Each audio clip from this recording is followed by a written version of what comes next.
Крымская война в представлении обывателя выглядит примерно вот так. Буквально на днях общался с другом, пересказываю его слова, как помню.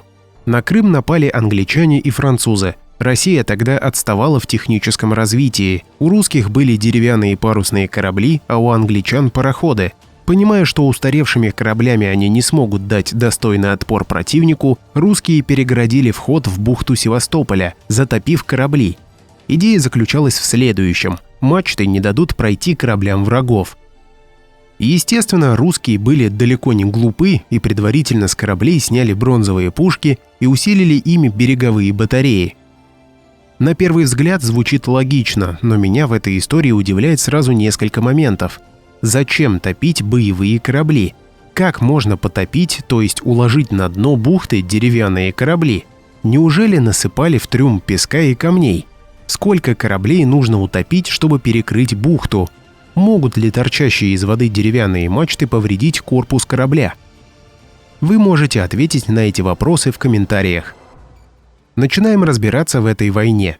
Сначала можно сказать, что, по всей видимости, первая половина XIX века была скопирована со второй половины XIX века. События, которые происходили вокруг Наполеона I, скопированы с событий, происходящими вокруг Наполеона III. События вокруг войны 1812 года скопированы с Крымской войны 1853-1856 годов. В этой войне есть несколько странностей. Практически на всех фотографиях из Крыма нет облаков. Все, что выше земли, имеет однотонный фон. Как будто в небе было что-то, что нельзя показывать, и небо заретушировали. Что там удалось найти в небе, об этом позже. Следующая странность – это последствия от обстрела ядрами, начиненными порохом. Динамит в то время официально еще не изобрели, его изобретет Нобель в 1867 году. А знаете, что еще странно на фотографиях из разрушенного Севастополя? Город совершенно пустой, как будто вымер. Нет людей, мирного населения, не у всех есть возможность куда-то уйти. В захваченных городах хоть кто-то да остается. Но тут нет никого. Нет ни одной фотографии выжившего мирного населения, например, стариков. Нет фотографий, где захватчики оказывают помощь мирному населению, например, дают еду, воду или лечат в лазаретах. Такие фотографии они могли сделать постановочными для пропаганды, но их нет. Окрестности Севастополя выглядят так, как будто там применялось оружие массового поражения. Выжженная пустынная земля, до горизонта нет ни деревца, ни кустика, ни травы. Сам Севастополь выглядит так, как будто его бомбили куда более серьезным оружием, чем ядрами из пушек. Любители официальной истории скажут, что это все результат обстрела ядрами. Правда, есть и небольшой нюанс. Чугунные ядра не причиняют серьезного вреда каменным постройкам, они больше подойдут для разрушения изделий из дерева и для живой силы противника. Не забываем, что обстрел якобы велся с кораблей, где ограниченный боезапас. Данное обстоятельство предписывает экономить боеприпасы. Зная, что пушки не наносят урона зданиям, никто не будет бесконечно лупить из пушек по домам. Будут стрелять по живой силе противника. На этот довод скептики утверждают, что из пушек били по площадям. То есть из пушек ядрами полили, не целясь, просто в сторону города. Вопрос для самых острых. Как быстро в таком случае закончатся боеприпасы на кораблях? И какова будет эффективность данной затеи? Вот здесь нам сфотографировали в Севастопольской бухте два вражеских корабля «Конкерор» и «Дюк оф Веллингтон». И это не пароходы, а обычные парусные суда. Видимо, перегораживание бухты Севастополя не помогло, или затопление входа в бухту Севастополя деревянными кораблями – выдумка историков. А вот потопленные российские пароходы – это к вопросу про отсталость. Надо сказать, что эти корабли середины XIX века выглядят точно так же, как испанские галеоны времен испанской колонизации XV века. На таких же точно кораблях испанцы в далеком 1492 году колонизировали Антильские острова. Причем и в XIX веке, и в XV веке корабли были вооружены одинаковыми бронзовыми пушками. Если мы принимаем за чистую монету официальную историю, то выходит, что никакого развития за 361 год не произошло. А что говорят другие факты, например, монеты? Мексика была колонией Испании, И мексиканские серебряные доллары имели хождение в США, Канаде, Японии до 19 века. В Китае мексиканские серебряные доллары ходили до 30-х годов 20 века. Судя по монетам, эпоха испанского мирового владычества была не в далеких XVI-XVII веках, а гораздо ближе к XIX веку. Если я выскажу версию от независимых исследователей, что в Севастополе было применено оружие массового поражения, то большинство покрутит пальцем у виска. Ведь всем откуда-то известно, что раньше ничего такого не было. В тот же исторический период, в середине XIX века, были взорваны два форта – Самтер и Бомарзунд. Официально форт Самтер был обстрелян английскими и французскими кораблями в 1861 году, и эти ужасающие последствия якобы результат попадания чугунных ядер, начиненных порохом. Глядя на то, что осталось от форта, я прихожу к версии, что он был уничтожен мощным взрывом изнутри. Толстые кирпичные стены уничтожены и превращены в груду обломков. Фотографии из разрушенного форта притащили из музея пушки и акцентируют на них внимание. Русский форт Бомарзунд на Аландских островах был построен из огромных гранитных блоков. Официально в 1854 году его обстреляли ядрами с кораблей французы и англичане, а когда захватили, решили уничтожить, для чего сделали подкоп под стены и взорвали с помощью пороха. Я, конечно, не великий стратег, но зачем взрывать захваченный форт? Не лучше ли этот форт забрать себе? Может ли порох, который, строго говоря, не является взрывчатым веществом, оставить такие разрушения для мощных гранитных стен толщиной 3 метра? Судя по раскиданным гранитным фрагментам стен, форт был разрушен мощным взрывом изнутри. По моей версии, форт Самтер и форт Бомарзунд были взорваны с помощью оружия массового поражения. Как оно доставлялось в форты, мы точно не знаем. Но на фотографиях из Крыма есть что-то интересное. Я уже говорил, что на фотографиях из Крыма небо заретушировано, но одну фотографию оставили как есть, видимо, для потомков. На этой фотографии я вижу некий летательный аппарат с крыльями. Причем этот летательный аппарат симметричен в горизонтальной и вертикальной плоскостях. Что видите вы? Можете написать в комментариях: муху, комара, кузнечика, цаплю и так далее. Фотографии из Крыма принято считать документальными, но так ли это на самом деле? Вот известная фотография с ядрами на дороге называется, если я не ошибаюсь, «Ярость войны». У меня же данная фотография вызывает множество вопросов. Как в одном месте столько ядер попали на дно оврага? Где следы от качения, от ударов об землю или от торможения ядер? Как будто ядра специально разложили для красивой фотографии. Вот на другой фотографии мы видим, как один мужчина несет ядро. Интересно, куда и зачем? Если для пополнения запасов пушек, то надо, чтобы ядра несли все мужчины на фотографии, а еще более логично взять какую-то тачку или телегу. Смотрим еще фотографии, и на них мы видим крошечные артиллерийские редуты на 2-3 пушки посреди выжженной пустыни с плетеными корзинами и корабельными пушками из музея. И еще одна крошечная артиллерийская позиция. Из канатов сплели диск и надели его на пушку. Как из такой пушки целиться, непонятно. Настоящие артиллерийские редуты должны быть в длину 50-200 шагов и вмещать 200-800 человек. В тех редутах, что нам показывают, с трудом развернуться и 5 человек. Как будто пожалели силы времени и сделали декорации на скорую руку с известной фразой «и так сойдет». У меня есть версия, что эта война велась совершенно другим оружием, но с помощью якобы документальных фотографий нас пытаются убедить, что воевали пушками. В английской истории Крымская война называется Russian War. Кто не знает английский, это переводится как «русская война». Основные участники этой войны – Британская империя, Французская империя, Османская империя, Сардинское королевство. Боевые действия разворачивались на Кавказе, в Дунайских княжествах, в Балтийском, Черном, Азовском, Белом и Баренцевых морях, а также в низовьях Амура, на Камчатке и на Курилах. В этой войне впервые применялись французские пули Минье. Эти свинцовые пули в огромном количестве находят в Крыму прямо в огородах. Я общаюсь с копателями, и вот что странно. Эти пули находят далеко за пределами Крыма. Пули сплющенные, часть пули разорваны на кусочки, как будто велись бои и пули разбивались о стены. Как они попали за пределы Крыма, обсудим далее. Есть еще один факт. Раньше был Пулковский нулевой меридиан. На этом меридиане находятся Одесса, Каир, египетские пирамиды, а затем нулевой меридиан у России забрали. Много лет думали, где его провести по новой, и в 1884 году был принят Гринвичский меридиан. Казалось бы, такое незаметное событие – изменение нулевого меридиана. Но во всем есть символизм. Например, что такое флаг, если разобраться? Деревянная древко, на котором закреплена ткань определенной цветовой схемы, но захват знамени в сражениях или водружение знамени на здание имеют очень важное эмоциональное и историческое значение. Интересный факт. Вы, наверное, слышали такое слово, как «шаромыжник».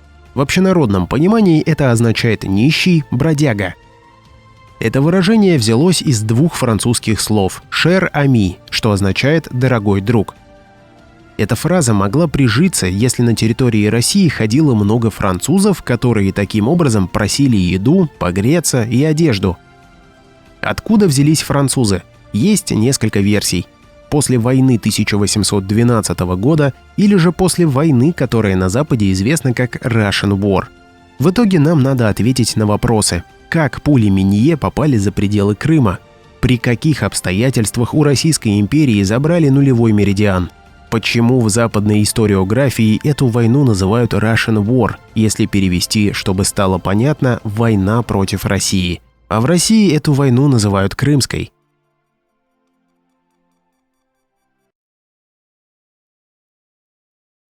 Ноябрь 1799 года.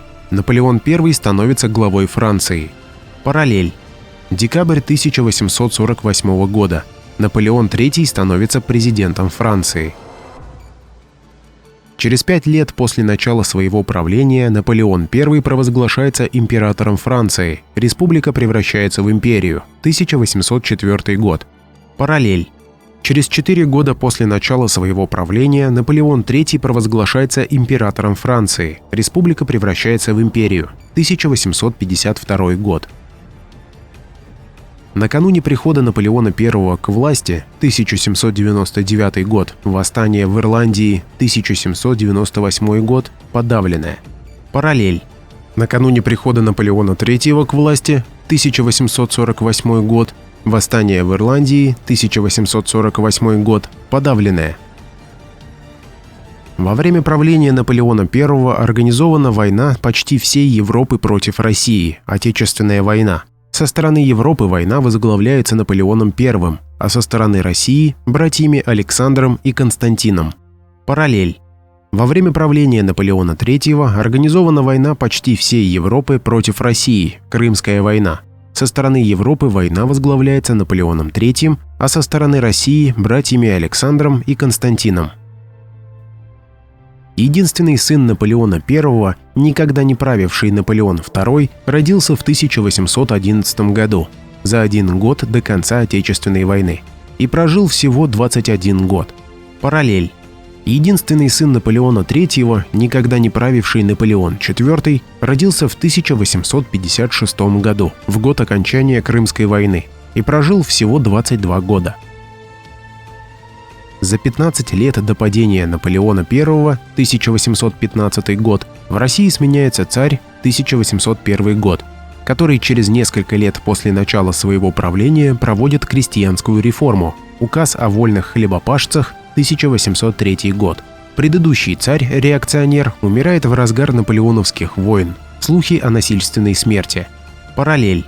За 15 лет до падения Наполеона III, 1870 год, в России сменяется царь, 1855 год, который через несколько лет после начала своего правления проводит крестьянскую реформу, 1861 год. Предыдущий царь-реакционер умирает в разгар Крымской войны. Слухи о странной смерти. После окончания Отечественной войны, 1812 год, проходит около 38 лет. Умирает Хосе Сан-Мартин, 1850 год. Национальный герой Аргентины, борец за освобождение Латинской Америки от Испании. Параллель.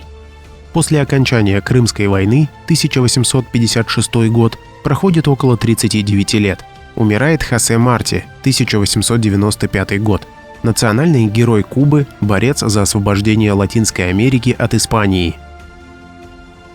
После окончания Отечественной войны, 1812 год, проходит 12 лет. Заключается договор 1824 год между Россией и США по вопросу об Аляске. Параллель. После окончания Крымской войны, 1856 год, проходит 11 лет. США покупают Аляску. 1867 год. За 7 лет до падения Наполеона I, 1815 год, в Дании сменяется король. 1808 год. Параллель. За 7 лет до падения Наполеона III, 1870 год, в Дании сменяется король. 1863 год. После начала Отечественной войны, 1812 год, проходит 6 лет. В Петербурге начинается строительство Исаакиевского собора, 1818 год. Параллель. После начала Крымской войны, 1853 год, проходит около 5 лет. В Петербурге заканчивается строительство Исаакиевского собора, 1858 год. После начала Отечественной войны, 1812 год, проходит около 20 лет. В Испании разгорается гражданская война, Первая Карлистская, 1833 год. Реакционный претендент на испанский трон Дон Карлос Старший проигрывает эту войну. Параллель. После начала Крымской войны, 1853 год, проходит около 20 лет. В Испании снова разгорается гражданская война. Вторая Карлистская, 1872 год. Реакционный претендент на испанский трон Дон Карлос-младший проигрывает эту войну. После окончания Отечественной войны, 1812 год, проходит 27 лет. В Пруссии принят закон о детском труде, 1839 год. Параллель. После окончания Крымской войны, 1856 год, проходит 26 лет. В России принят закон об ограничении использования труда малолетних, 1882 год. После начала Отечественной войны, 1812 год, проходит 32 года. В Пруссии вспыхивает крупнейшее за весь XIX век восстание ткачей, Силезское восстание, 1844 год. Параллель.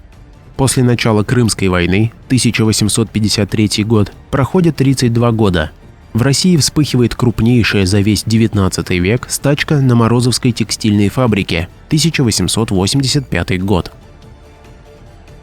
После начала Отечественной войны, 1812 год, проходит около 65 лет. Немецкий писатель Фридрих Ницше публикует серию статей под общим названием «Несвоевременные мысли» 1876-78 годы.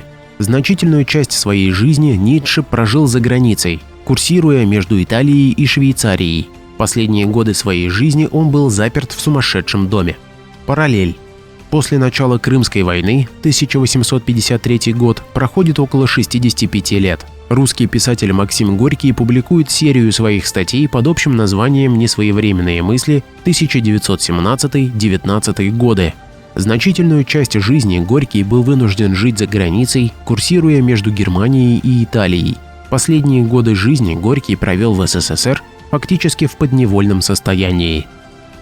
Примечание. Ницше и Горький внешне очень похожи.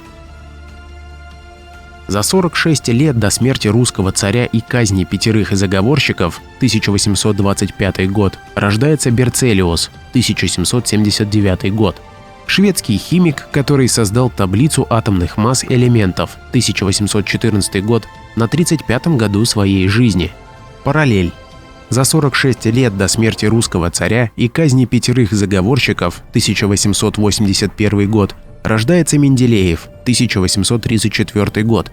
Русский химик, который создал таблицу элементов, 1869 год, на 35-м году своей жизни. Вскоре после окончания неудачной Крымской войны, 1856 год, в России проводится крестьянская реформа, 1861 год. Параллель. Вскоре после окончания неудачной русско-японской войны, 1905 год, в России проводится Столыпинская аграрная реформа, 1906-1911 годы. Это далеко не все совпадения. В описании я приведу ссылку. Там их 200. Совпадений очень много. Если хотите, я сделаю второе видео по совпадениям 19 века. Кстати, совпадают не только события, но и личности, как говорилось выше. Похоже, Ницше, Горький, Пиранези, Ломоносов и другие. Могу об этом тоже сделать видео, если интересно. В совпадающих датах я обращаю внимание на два момента. События при Наполеоне I и Наполеоне III совпадают. Также события войны 1812 года и Крымской войны 1855 года совпадают. Создается впечатление, что одна половина XIX века списана с другой половины XIX века, но вот какая с какой сказать сложно. Если история одной половины XIX века копировалась с другой половины, то о какой-то половине XIX века мы не знаем ничего достоверного. Это означает, что история придуманного периода времени, возможно, даже не подлежит восстановлению, и мы ее никогда не узнаем. А на этом все. До новых встреч. Пока.